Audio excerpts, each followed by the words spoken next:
Bitcoin, Ethereum, Cardano, Stellar, Monero, Nióbio e até Dogecoin ou Dogecoin. Eu poderia ficar um tempão aqui citando o nome de criptomoedas existentes hoje no mundo e em circulação no Brasil. Você está pronto para o mundo das moedas virtuais? Porque, na verdade, ele já é bem real. Neste Agenda, quem vai nos ajudar a entender um pouco mais dessa sopa de moedas é o Marco Castellari, diretor executivo da corretora Brasil Bitcoin. Marco, muito obrigada pela sua presença aqui no Agenda Econômica. Eu que agradeço. Marco, começando então, as moedas virtuais elas já existem há mais de 10 anos, mas vamos realmente do começo, o que é e como funciona uma criptomoeda ou moeda virtual?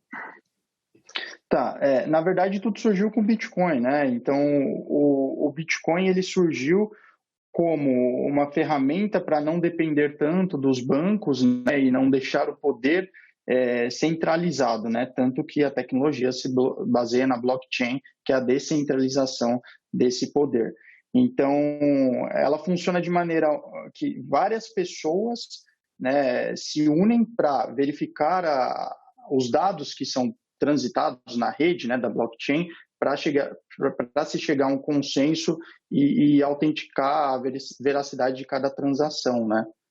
Então, isso tira o poder centralizado. Ninguém consegue tomar uma decisão sozinha dentro desse sistema. Ou seja, mas esse dinheiro ele surge como? A gente sabe que as criptomoedas elas são mineradas, né? Como é que surge uma criptomoeda? Ela é sempre feita em relação a uma outra moeda? Ela tá, digamos assim, lastreada numa outra moeda, no dólar ou no real, o que quer que seja? Não necessariamente. Na verdade, a maioria delas não, né? Essas que são lastreadas são coisas mais novas aí que surgiram. As moedas, elas são mineradas, né? E essa mineração aí já é uma coisa um pouco técnica, né? Do sentido de programação. E a partir dessa mineração, esses mineradores obtêm essas moedas como recompensa por esse esforço de mineração. Né? Então é daí que surgem essas moedas e aí elas, uma vez na mão dos mineradores, elas acabam indo para o mercado, né? E essas moedas elas têm uma quantidade infinita ou tem um total? E o que é essa mineração? Explica um pouquinho mais dessa mineração, que isso para mim sempre foi uma coisa bastante curiosa, porque quando você fala em mineração, você imagina coisa física, pedra. O que é uma mineração virtual? Tá. A mineração virtual, ela consiste, cada bloco que sai, né? O bloco ele é um monte de transações que é enviado para a rede. E aí, para decifrar esse bloco, exige uma equação, digamos assim, né? E para se chegar a essa equação é meio que por tentativa e erro. Essa equação é um conjunto de números e letras, né? Caracteres, ou seja, uma grande, o que a gente chama de string, né, na programação, que enfim, uma grande palavra aí de letras e números. E essa string, ela decifra esse bloco. Então, é a string que é perfeita para esse bloco. E para descobrir isso, precisa fazer a tentativa e erro, e aí que se consome, né, que é aquele ponto de consumo de energia, né, na mineração, que eles ficam tentando até quebrar o código. Então, a mineração é como se fosse, né, a mineração de pedras mesmo, né? Ele fica ali batendo até encontrar o código perfeito, né? Ou seja, é tudo uma questão de programação de computadores. Isso, é uma coisa bastante técnica, né? Tá, então partindo agora para o que interessa para para o usuário comum, que não é programador, que nem está nesse mundo da mineração das criptomoedas, é fato que elas já se consolidaram praticamente, né? Todos vamos ter que lidar com elas. Como é que fica assim?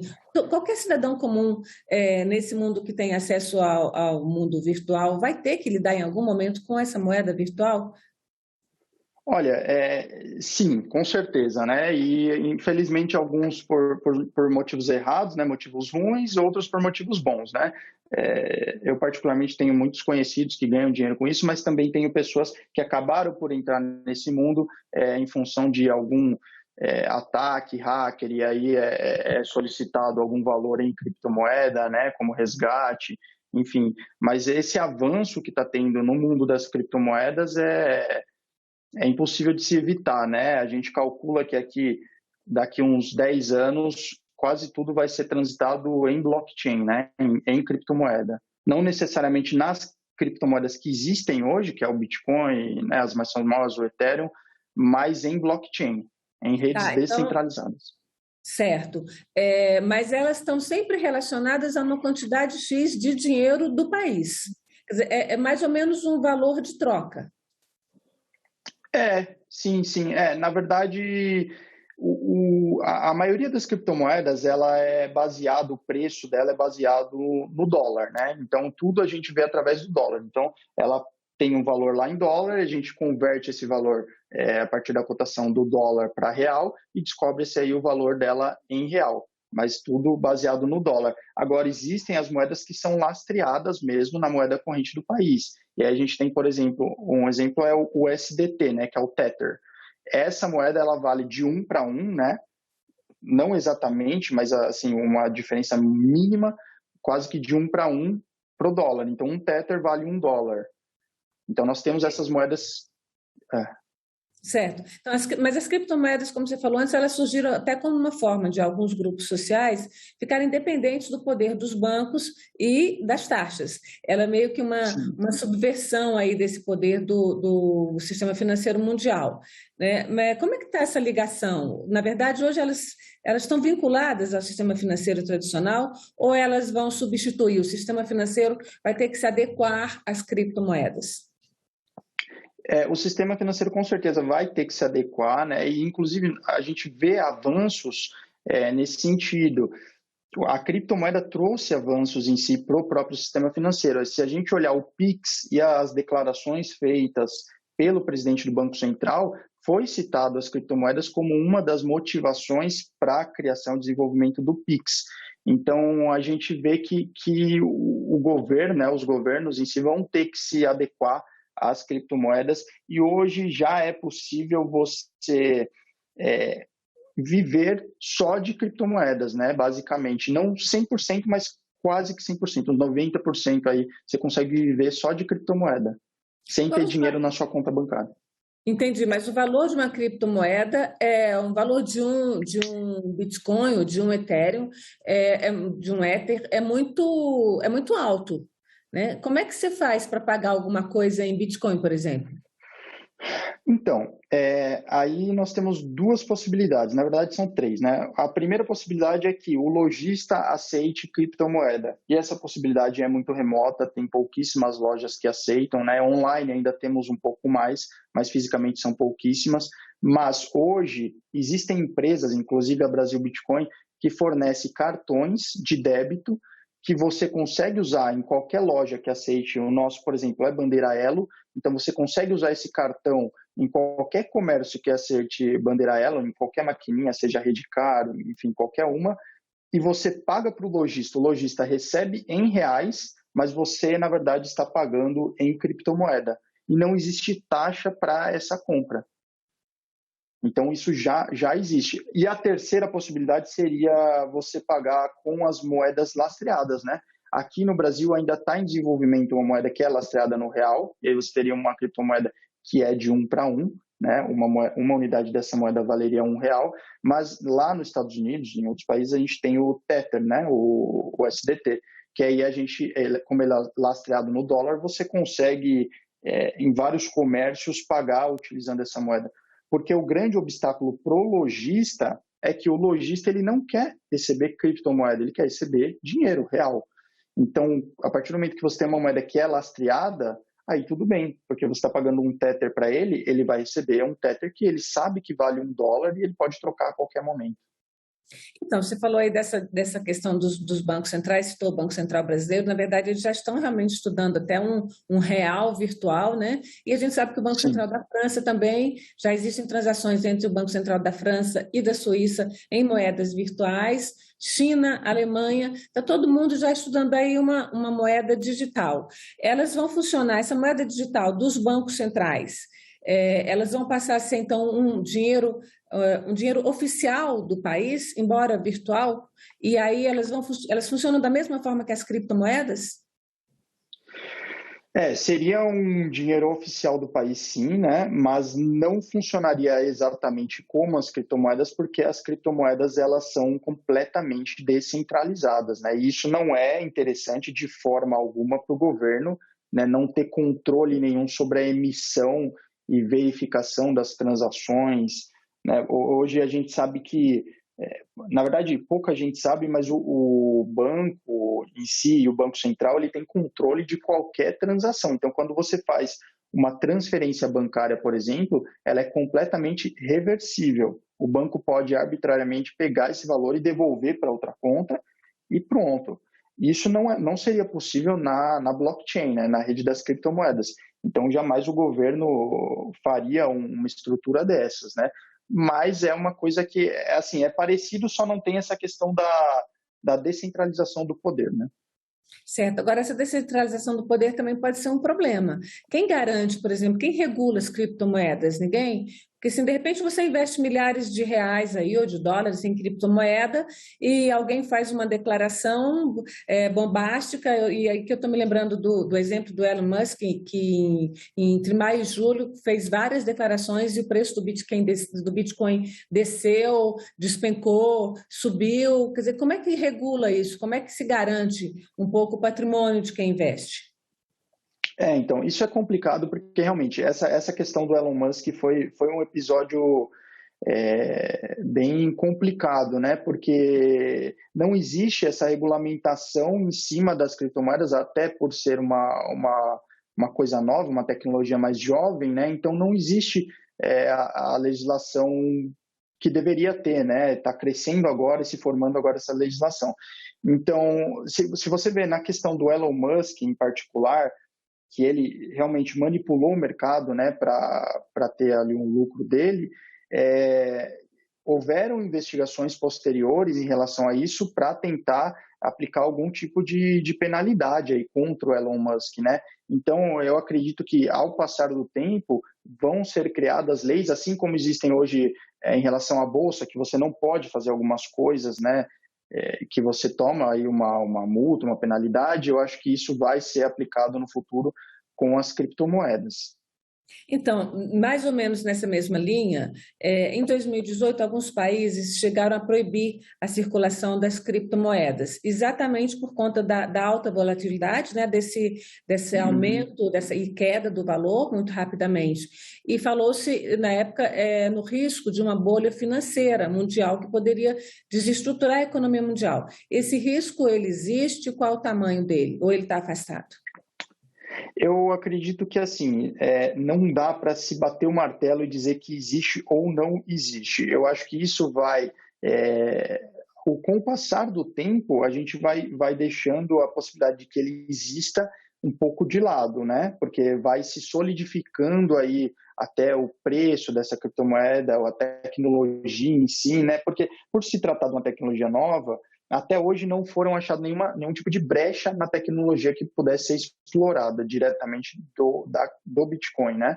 Mas nunca se sabe, né? É pouco tempo que houve aí de testes, a gente está falando de 10 anos, né? Enfim, pode ser que venham a achar, ou pode ser que venha, por exemplo, a se descobrir uma tecnologia de computação que possa quebrar a segurança do Bitcoin, e isso seria catastrófico. Então, não dá para se bater o martelo e dizer que, olha, não é bolha ou não é bolha, no sentido no ponto de vista de se achar alguma brecha na tecnologia que fizesse com que o preço dessa criptomoeda caísse, né? Muito. Entendi. E você acha que os governos entrando nisso pode ficar mais seguro? Eu acho que, falando da parte da legislação, eu acho que é imprescindível que o governo entre nisso e, com certeza, dá uma segurança muito maior, né? A criação das legislações, ela fortalece muito a criptomoeda, porque aí a gente tem garantias, né, por trás, mesmo que não total, mas existem garantias, existe uma fiscalização. Hoje a gente ainda tem aquele problema da fraude, né, que ocorre muito com criptomoeda, golpes, enfim, várias outras coisas, né, ruins que acontecem, e com a legislação isso tende a diminuir, com certeza, né? Porque aí existe também amparo jurídico. Se hoje você leva um golpe relacionado à criptomoeda, dificilmente você vai conseguir recorrer à justiça e ganhar uma causa, porque não existe legislação. Então nada te protege ali, né? Tem legislações, mas não são específicas. Então, a criação da legislação ela vai te dar um amparo, né? Seja para a empresa, seja para o cliente, né? Para todos os lados aí. Você falou de uma coisa um pouquinho atrás, que na transação com criptomoeda, se eu faço uma transação, se eu faço uma transferência, eu não tenho como obter de volta. Essa transferência não pode ser desfeita, e o dinheiro voltar para mim caso ela seja feita, por exemplo, sob coação. E eu estou levantando esse ponto porque eu li uma notícia interessante há algum tempo que um grupo assaltou uma casa de câmbio no Rio e pegou o dinheiro, os reais e os dólares que tinha e pediu os bitcoins que tinham lá. Obviamente que eles não sabiam que Bitcoin não existe na forma física, mas o fato Uhum. essa moeda está muito, as moedas virtuais elas estão muito suscetíveis também ao uso pelo crime organizado, né? Se a gente pensar em tráfico de drogas que é internacional, de armas, milícias no mundo inteiro, como é que fica essa parte? Então, é justamente essa questão. Se você tem mais legislações em cima disso, por exemplo, agora acho que foi em maio de 2019, se não me engano, foi criado a IN 1888 da Receita Federal. Essa normativa prevê que a gente a gente como empresa, né, corretora, entregue declarações ao governo, né, à Receita Federal, na verdade, informando o saldo de cliente, CPF, todos os dados, quantidade transacionada, isso é enviado mensalmente para a Receita Federal. E isso já traz um amparo, porque se todos os governos criarem legislações, né, rígidas em relação a isso, é possível meio que se rastrear a quantidade de criptomoeda que cada pessoa tem, e aí fica mais fácil você verificar uma transação que pode ser relacionada, uma transação, por exemplo, que não está registrada em nenhum país, né, que não se sabe para onde foi. Então, dá para se ir atrás dessa transação e tentar descobrir qual que é a finalidade disso, e aí tentar rastrear um possível terrorista ou uma fraude, né, porque as transações que são idôneas aí, que são, né, que não tem relação com crime, elas vão estar registradas aí em relação à lei, ou a corretora vai informar ao governo daquele país. Então é preciso da legislação, né, para ajudar nessa questão da fraude. E a lavagem de dinheiro, porque você falou aí, por exemplo, em terrorismo, mas a questão da lavagem de dinheiro, para alguém conseguir uma moeda virtual, ele tem necessariamente de se associar a uma corretora. Como é que a gente consegue, vamos dar um pouquinho esse beabá, como é que a gente consegue, quem tem interesse e não conhece ou conhece, consegue começar a investir em moedas virtuais ou nas criptomoedas? Então, existem duas formas de você comprar. Você precisa comprar, isso é um fato. Para você comprar, você precisa entregar a moeda corrente do seu país, né? No caso aqui no Brasil, a gente está falando do real. E aí você pode comprar ou de uma empresa, que seria uma corretora, ou de uma pessoa física. Comprar da pessoa física é mais difícil, né? E exige aí uma questão da confiança, de uma análise, que é uma coisa que é complicado para uma pessoa comum, né? E o outro ponto é você fazer com a corretora, que já traz toda essa segurança. A corretora, ela faz verificações aí de documentação, levantamento de cadastro, para verificar a origem dos fundos, né? Dependendo da quantia, obviamente, e verificar que isso não tem relação com fraude ou com terrorismo, qualquer coisa assim. Então, essa pessoa que está começando, se fosse para eu indicaria que se comprasse numa corretora, né? E aí ela vai ter que mandar documentação, e a gente vai verificar que não tem relação com fraude ou com terrorismo.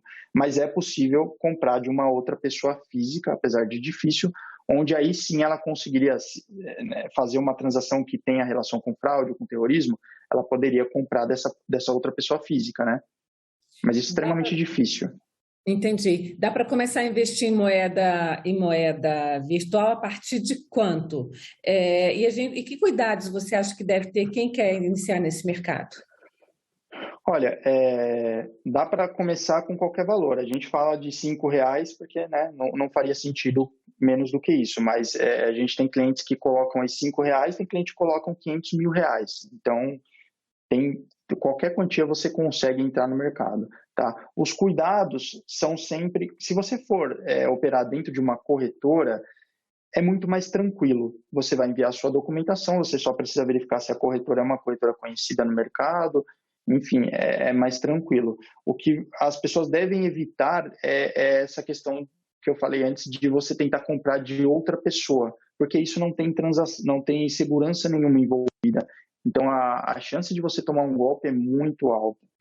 No mundo das criptomoedas, o que mais tem é esse tipo de golpe, né? Então, falando nessa questão aí do golpe, a gente tem aí a questão daqueles tradicionais golpes tipo pirâmide, né? Ou até Sim. o hackeamento do seu sistema de computador. Como é que funciona isso? A corretora faz toda essa transação e ela me deposita as minhas criptomoedas numa conta? Explica um pouco melhor essa parte, porque a gente sabe como é que funciona no banco. Você põe o seu dinheiro, você investe lá, Uhum. o investimento, você tem uma conta, investimento, né? Quem tem os seus investimentos, a pessoa pode sacar quando quiser, quando precisar. Como é que funciona isso com as moedas virtuais? O que eu posso Então, sacar? é muito parecido na realidade. O processo completo em si consiste na criação da conta, igual você cria num banco, e você faria uma transferência bancária, igual se faz hoje nos bancos digitais, né? Você abre a conta, transfere reais para lá, e com esses reais, no banco, no caso, você consegue comprar uma ação lá desse banco, né? Uma ação que está sendo vendida lá. Na criptomoeda, na corretora, é a mesma coisa. Você deposita seus reais, compra lá o Bitcoin. Esse Bitcoin ele está dentro da corretora, na sua conta, na corretora. Você pode sacar em qualquer momento. No momento que você quiser sacar a quantidade, se quiser sacar uma parcela disso ou todo esse valor, você pode sacar. Então, é muito livre, né? Entendi. E os riscos desse investimento? Porque ele parece um pouco bolsa de valores, você pode perder tudo ou quase tudo de uma hora para outra, você pode ganhar 2, 3 vezes também de uma hora para outra. Como é que é essa questão dessa volatilidade desse mercado? Então, é aquilo que a gente estava conversando anteriormente, né? Que ainda é um mercado manipulável devido até a ser uma tecnologia mais jovem. Então, né, tem o caso aí do Elon Musk. Então, os cuidados que se deve ter é que não coloque valores que se você perder vão fazer muita diferença na tua vida, né? Então, comece com valores menores e se atentar e pesquisar. Eu costumo dizer assim, as pessoas acham que a criptomoeda é uma mina de dinheiro, e não é uma mina de dinheiro. Como tudo na vida, para você ganhar dinheiro, você precisa estudar, você precisa se empenhar, não é só comprar Bitcoin, nossa, eu vou comprar Bitcoin e vou ficar milionário. Isso não vai acontecer. Você precisa estar sempre acompanhando, precisa estar de olho, precisa fazer estudo, às vezes gráfico, ou ficar ligado em notícias, ou utilizar ferramentas que protejam os seus fundos, né? Que aí eu estou falando de ferramentas de negociação que aí previnem que você tenha percas muito grandes, né? Então, precisa estar sempre de olho, né? Precisa estar sempre em cima. Você está falando do Bitcoin, a sua corretora trabalha basicamente com o Bitcoin, mas a gente tem centenas de moedas, a gente tem algumas na abertura. Qual a diferença de uma moeda dessa para outra? Alguma é mais segura do que a outra? Alguma é melhor para um determinado tipo de investidor, se alguém quer investir? Como é que você separa essas moedas? Então, a questão, eu acho, maior é a questão do risco, né? Porque as moedas mais antigas, né, e pega aí o Bitcoin e o Ethereum, são moedas um pouco mais sólidas, apesar de ainda serem bem voláteis, ainda são um pouco mais sólidas do que as demais, né, por serem mais velhas. Então, por exemplo, você investir em Bitcoin, você está sendo um pouco mais está fazendo um investimento um pouco mais conservador, né? Óbvio que não é conservador, mas é mais conservador do que se você investir numa moeda mais nova, por exemplo, a Cardano, né? Porque como ela é mais nova, o valor dela é mais baixo, ela pode dobrar, ela pode cair 5 vezes, então ela é mais volátil, né? Em relação, a gente pode pegar, por exemplo, o Dogecoin, né? Que foi até tem essa questão também. As moedas mais novas, elas são muito mais manipuláveis, né? Então, se chegar um bilionário e começar a falar alguma coisa da Cardano, obviamente que o preço vai ter uma oscilação muito grande, diferente do que teria no Bitcoin, por exemplo, até pela capitalização do mercado, que é muito maior na questão do Bitcoin. Então, os cuidados também que se deve ter é analisar que tipo de investimento você quer fazer. Você quer fazer um investimento onde você pode ganhar muito dinheiro, mas o risco é muito grande, porque o quanto você ganha é sempre proporcional ao risco, né? Então, se você quiser arriscar mais numa moeda mais nova, você pode ganhar muito mais, mas você pode perder tudo muito mais rápido. Funciona muito como bolsa de valores, só que na bolsa você pelo menos sabe que está investindo na ação de uma empresa e você tem como analisar um pouco aquela empresa. Ela é uma coisa física, real.